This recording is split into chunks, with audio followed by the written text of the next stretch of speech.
Baik, Assalamualaikum warahmatullahi wabarakatuh.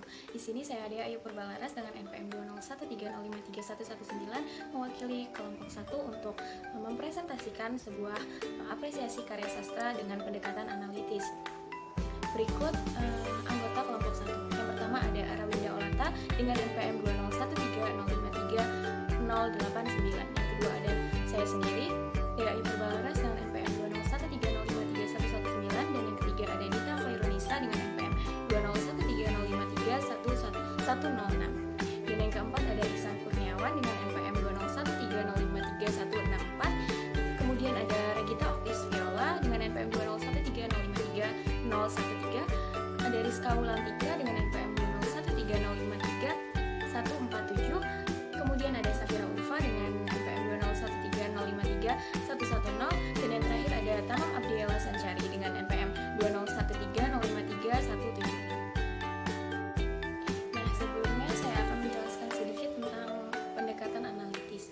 Nah, dalam pendekatan analitis dalam mengapresiasi karya sastra itu ada di dalamnya ada termasuk unsur intrinsik dan unsur ekstrinsik. Dalam unsur intrinsik sendiri ada tema, tokoh dan penokohan, alur, latar, kemudian gaya bahasa, sudut pandang, serta amanat. Sedangkan dalam unsur ekstrinsik terdapat nilai moral dan nilai sosial. Pada kali ini kelompok 1 berkesempatan untuk mengapresiasi karya sastra yaitu drama. Drama pada pembagian kelompok 1 itu mengisahkan tentang perjuangan seorang petugas kesehatan untuk menolong walaupun dia di dalam bahaya, yaitu terdapat peperangan di sana. Nah, pada drama tersebut terdapat kita membahas tentang pendekatan analitis. Yang pertama ada unsur intrinsik. Nah, yang pertama itu ada tema. Jadi tema yang digunakan pada drama ini adalah relawan kemanusiaan yang ikhlas menolong orang di tengah medan perang. Nah, dapat kita lihat bahwa di situ di drama tersebut terbukti dari tema tersebut itu ada dalam dialog komandan, yaitu melihat para petugas kemanusiaan terjebak di tengah arena pertempuran, ia segera mengeluarkan perintah. Jadi dia menyuruh kopral untuk membawa beberapa anak buah. Seperti ini. Kopral, bawa beberapa anak buahmu, lindungi para petugas kemanusiaan itu dan bawa segera keluar dari pertempuran ini. Laksanakan. Nah, dari situ jadi temanya tentang kemanusiaan. Kemudian yang kedua ada tokoh dan penokohan. Nah, tokohnya sendiri itu ada warga sipil, komandan, sersan, koordinator PMI, anggota PMI, serta kopral. Nah, warga sipil di sini memiliki penokohan yang tidak memiliki kemampuan untuk melawan. Mengapa? Karena dia itu hanya dapat menyampaikan, karena dia di situ ada di medan perang dan dia tidak dapat melakukan apa-apa, sehingga dia tidak melakukan kemampuan untuk melawan. Kemudian yang kedua ada komandan. Komandan memiliki sikap yang tegas dan pemberani. Kemudian ada sersan. Sersan itu patuh kepada pimpinan. Jadi sersan itu walaupun disuruh dan dia dalam keadaan bahaya, dia tetap melaksanakan perintah dari komandan. Kemudian ada koordinator PMI. Koordinator PMI itu rela berkorban meski bahaya itu ada di depan mata. Dan yang selanjutnya ada anggota PMI memiliki sikap yang patuh kepada atasan walaupun dia awalnya ragu-ragu. Seperti pada contoh dialog anggota PMI seperti ini. Tapi Pak, pertempuran di luar sana masih mengerikan. Bagaimana mungkin kita dapat melewati itu semua dengan cepat? Nah, dari situ. Dan yang terakhir adalah kopral. Kopral itu patuh kepada pimpinan. Yang buktinya dapat dilihat dari dialog kopral yang ini. Siap laksanakan sambil memberi hormat. dan setelah itu dia bergerak sesuai dengan perintah dari komandan. Kemudian yang ketiga ada alur. Jadi alur yang terdapat pada drama 1 itu merupakan alur mundur, karena di dalam drama itu mengenang masa-masa di saat perang berlangsung yang dibuktikan dengan epilog. Begitulah suasana di medan pertempuran. Perang tidak lagi mengenal kemanusiaan, tapi bagi relawan kemanusiaan, ia hadir justru menjalankan misi mulia, yakni menolong sesama anak manusia, menolong siapa saja yang terluka, dan ia tidak peduli siapa lawan dan siapa kawan. Kemudian yang selanjutnya ada latar. Ada latar tempat.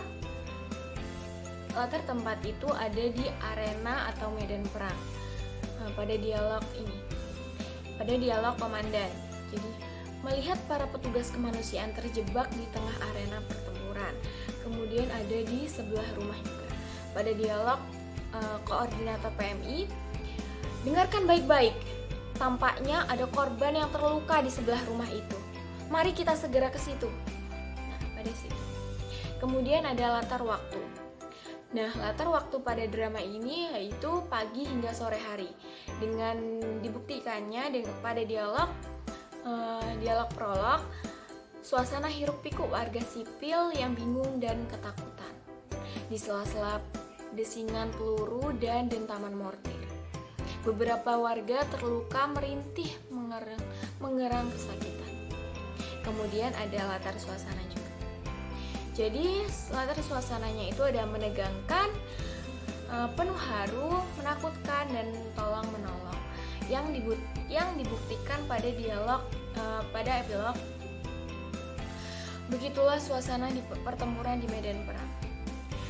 Perang tidak lagi mengenal kemanusiaan, tapi bagi relawan kemanusiaan, ia hadir justru untuk menjalankan misi yang mulia, yakni menolong sesama anak manusia dan menolong siapa saja yang terluka. Dia tidak peduli siapa kawan dan siapa lawan. Nah, kemudian yang kelima ada gaya bahasa.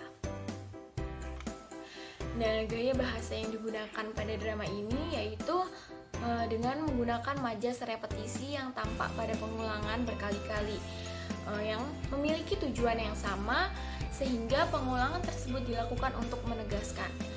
Seperti pada contoh, suasana hiruk pikuk warga sipil yang bingung dari ketakutan. Di sela-sela desingan peluru dan dentaman mortir, beberapa warga terluka merintih, mengerang kesakitan. Tapi bagi relawan kemanusiaan, ia hadir justru untuk menjalankan misi mulia, yakni menolong sesama umat manusia dan menolong siapa saja yang terluka. Kemudian yang keenam ada sudut pandang. Nah, sudut pandang yang digunakan dalam drama ini yaitu sudut pandang orang pertama. Mengapa? Yaitu karena dalam dialog tersebut itu menggunakan kata ganti saya.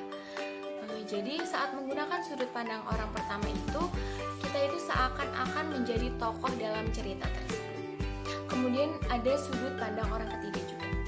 Jadi dengan kata ganti yang digunakan itu dia, ia, atau nama tokoh.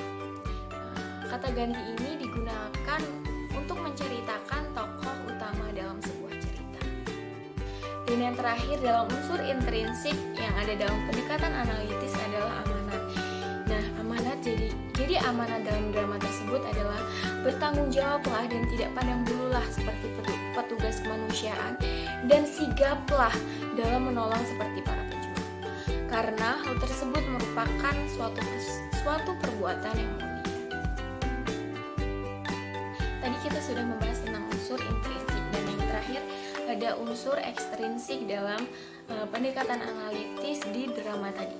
Jadi yang pertama ada nilai moral, dan kedua ada nilai sosial. Dan nilai moralnya adalah akhlak mulia, yaitu menolong sesama anak manusia, menolong siapa saja yang terluka. Dan yang kedua ada nilai sosial.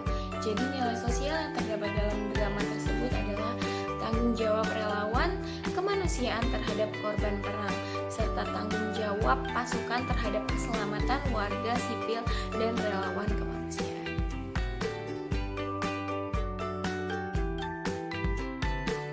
Baiklah, itu saja yang dapat saya sampaikan dari tema tersebut dengan menggunakan pendekatan analitis. Saya akhiri, wassalamualaikum warahmatullahi wabarakatuh.